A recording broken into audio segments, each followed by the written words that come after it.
औरत जो दिखने में बिल्कुल साधारण, पूजा पाठ में विश्वास करने वाली, लेकिन वो मंदिर सिर्फ शांति देने नहीं जाती थी, मौत बांटने। वो देवी कहलाती थी लेकिन देती थी साइनाइड। ये कहानी है केडी केम्पम्मा की, भारत की पहली महिला सीरियल किलर।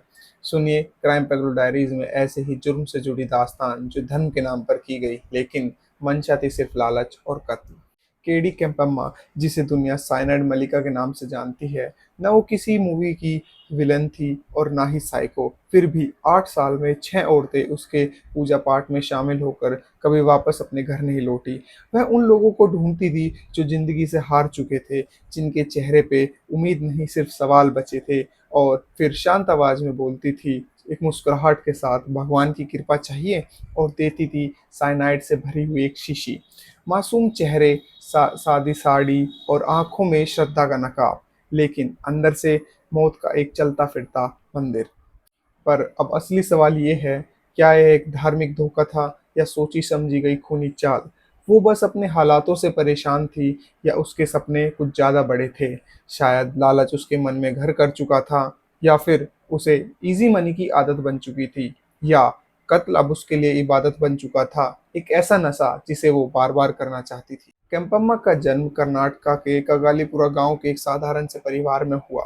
बचपन से ही वह उन जिंदगियों को तकती थी जहाँ पैसा बोलता था और सपने खरीदे जाते थे, और वह उन सपनों को अपना बनाना चाहती थी। लेकिन केम्पम्मा की कम उम्र में ही शादी कर दी गई एक दर्जी से, जो कि एक ईमानदार और मेहनती आदमी था, लेकिन ईमानदारी से पेट नहीं भरता। 3 बच्चों का बोझ, पैसों की तनखली और सपने जो चिल्ला चिल्ला कर कह रहे थे ज़्यादा चाहिए। हर दिन लगता था कुछ बड़ा करना है, कुछ करना है, लेकिन कैसे? केम्पम्मा ने नौकरी शुरू कर दी, लेकिन सिर्फ उन्हीं बड़ी सोसाइटीज़ में जिनके वो सपने देखा करती थी। पर अब वो सिर्फ अपने सपने जी ही नहीं रही थी, उन्हें चुरा भी रही थी। उसने छोटी-मोटी चोरियाँ शुरू कर दी, जिससे लोगों को ज़रा भी शक ना हो। कभी छोटे-मोटे गहने या कैश या जो भी बिकने वाली चीज़ उसके हाथ लगी, उससे उसने एक अपना चिट फंड खोला। लेकिन जब उसके मालिक को उस पर शक हुआ और उसने पुलिस कंप्लेंट कर दी, तो उसको 6 महीने की जेल, और उसके बाद उसके पति ने भी उसे घर से निकाल दिया। चिट फंड भी डूब गया, सिर पर छत नहीं थी और जेब में एक फूटी कौड़ी भी नहीं। किसी और के लिए उसकी ज़िंदगी का अंत होता, लेकिन केम्पम्मा के लिए एक नई शुरुआत थी। पर अब की बार उसने ज़िंदगी का हाथ पकड़ने के बजाय मौत से रिश्ता जोड़ा। उसने गाँव छोड़ा और शहर का रुख किया। कभी काम वाली बनी, कभी रसोई में हाथ बटाया। ज़िंदा रहने के लिए उसने हर वो काम किया जो उसे मिला, जिसमें से एक काम उसे सुनार की दुकान पर ले गया। वहाँ उसने 2 चीज़ें सीखी। पहला, सोने का असली रेट, और दूसरा, साइनाइड। साइनाइड क्या होता है? उस दिन उसने चोरी से बढ़कर कुछ सीखा। ज़िंदगी का लेने का नया तरीका उसे पता चल गया था। अब वो सिर्फ एक चोर नहीं थी, वो बनने जा रही थी साइनाइड देवी। नया शहर, नए चेहरे, नए लोग। ऐसे चेहरे जिनके चेहरों पे थकावट थी, उदासी थी, हार थी, और वो औरतें जो ज़िंदगी के किसी कोने में टूट चुकी थी, जो किसी चमत्कार का इंतज़ार कर रही थी। ऐसे में एंट्री लेती है केम्पम्मा, एक पूजा-पाठ वाली माता के रूप में, और कहती, भगवान की कृपा चाहिए। वह उन औरतों से दोस्ती करती, उनका भरोसा जीतती, और फिर एक दिन बहुत ही विश्वास में लेकर श्रद्धा से कहती, मैं तुम्हारी तकदीर बदल सकती हूँ, बस एक विशेष पूजा करनी होगी, और उसकी कुछ शर्तें हैं। पहली, सिर्फ पूजा में मैं और तुम होंगे, कोई तीसरा नहीं। और दूसरी, तुम उस दिन उपवास रखोगी, और तुम्हारा उपवास मैं अपने हाथों से खुद तोड़ूंगी। और वह उपवास वह अपने प्रसाद में देती, और प्रसाद में मिला होता था साइनाइड। एक घूंट, बस एक घूंट, और कुछ ही पल में सांसें रुक जाती थी, आंखें पलक तक नहीं झपकाती थी। मौत आती थी बिना चीख, बिना शोर, सिर्फ एक खामोशी में। उसके बाद केम्पम्मा उनका गोल्ड चुरा लेती थी, हाथों से कंगन, कान की बालियां, झुमके, और जीवन का दिया बुझाकर वहां से चली जाती थी, जैसे कुछ हुआ ही ना हो।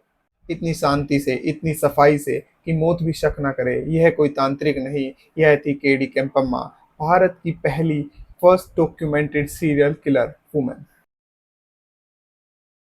केम्पम्मा ने अपना पहला कत्ल 1999 में किया, 31 साल की महिला ममता राजन का। यह एक छोटी सी शुरुआत थी, और सिलसिला 8 साल तक चला। लेकिन असली कत्ल की बारिश 2007 में हुई, सिर्फ 2 महीने और 5 जिंदगियां। एक दादी जो अपनी छोटी पोती के लापता होने के बाद हर मंदिर के चक्कर काट रही थी। कहीं कोई पूजा होती तो वहाँ चली जाती, कहीं कोई बाबा या माता मिलती तो अपना रोकर दुःख बाँट आती थी। वह किसी चमत्कार के इंतज़ार में थी और सिर्फ़ एक आशा चाहिए थी जो उसका दर्द कम कर सके। तब उसे एक चेहरा मिलता है केम्पम्मा का। केम्पम्मा ने उससे कहा, उसे विश्वास दिलाया कि वह एक विशेष पूजा करती है जिससे उसके सारे दुःख खत्म हो जाएँगे। बस सिर्फ़ उसे उसकी कुछ शर्तें माननी होंगी और वही खेल का मौत का सिलसिला शुरू होता है।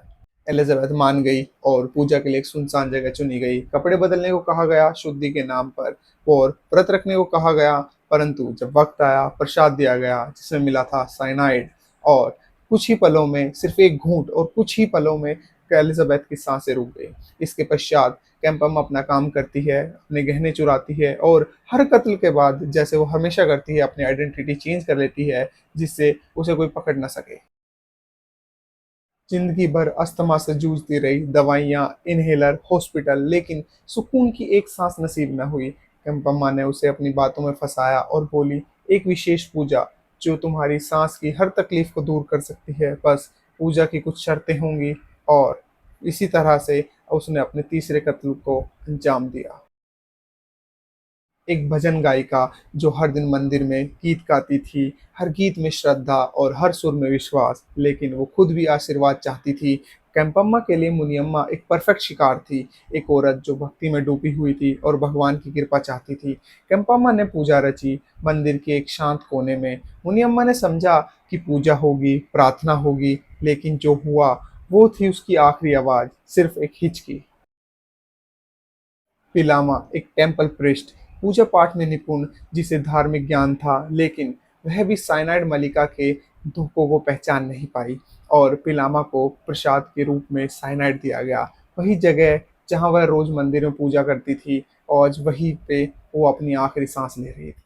कैंपम्मा हमेशा औरतों के घर में काम करती थी, इसलिए नहीं कि अब उसे पैसों की तंगी थी, पर ताकि वो अपना अगला शिकार चुन सके, लोगों का भरोसा जीत सके। और ऐसे ही उसे अपना अगला शिकार मिला रेणुका के रूप में, जो वह अपने पति का दुबई से आने का इंतजार कर रही थी और उसके साथ अपनी एक नई जिंदगी की शुरुआत चाहती थी, एक बच्चा। और ऐसे में कैंपम्मा ने उससे वही कहा जो वह सबसे कहती थी, एक विशेष पूजा।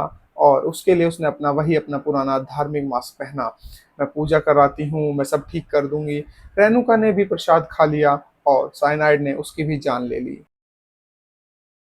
इन सभी औरतों में एक बात कॉमन थी, वो थकी हुई थी, हारी हुई थी और ज़िंदगी में एक चमत्कार का इंतज़ार कर रही थी। किसी ने अपना पोता खो दिया, किसी को साँस की बीमारी, कोई माँ बनना चाहती थी। उनका भरोसा उनकी सबसे बड़ी कमज़ोरी बन गया था। साइनाइड मलिका ने कभी ज़बरदस्ती नहीं की, उसने सिर्फ विश्वास बेचा और जब विश्वास बिकता है, मौत सिर्फ एक कदम दूर होती है। 7 दिसंबर 2006 को रेणुका अपने घर से गायब हो गई थी, लेकिन उसके साथ-साथ घर से सभी गहने भी गायब हो चुके थे, जिसके चलते उसकी बहन को कैंपम्मा पे शक हुआ और उसने केडी कैंपम्मा के खिलाफ पुलिस कंप्लेंट कर दी गई। परंतु कुछ खास सबूत हाथ नहीं लगे, लेकिन जब 26 दिसंबर को उसका पति दुबई से वापस लौटा, तब उसने पुलिस कंप्लेंट दोबारा की और जाँच करवाई। तब कैंपम्मा का कोई सुराग नहीं मिला, परंतु रेणुका की डेड बॉडी मिली और इसके चलते साथ ही साथ उन लोगों ने न्यूज़पेपर में भी अखबारों में खबर छपवा दी थी, जिसके चलते कैंपम्मा तो हाथ नहीं लगी, परंतु पुराने विक्टिम्स, उनकी फैमिली ने कैंपम्मा को पहचान लिया और उन सभी का कहना था, औरतें तो यही थी, परंतु नाम अलग-अलग थे, हर बार नाम अलग थे। जनवरी 2008 का समय था और कैंपम्मा का सिलसिला अब रुकने वाला था। उसी समय के दौरान पुलिस को एक टिप मिली कि एक बाजार में ज्वेलरी से भरा हुआ बैग लेकर औरत घूम रही है दुकान से दुकान।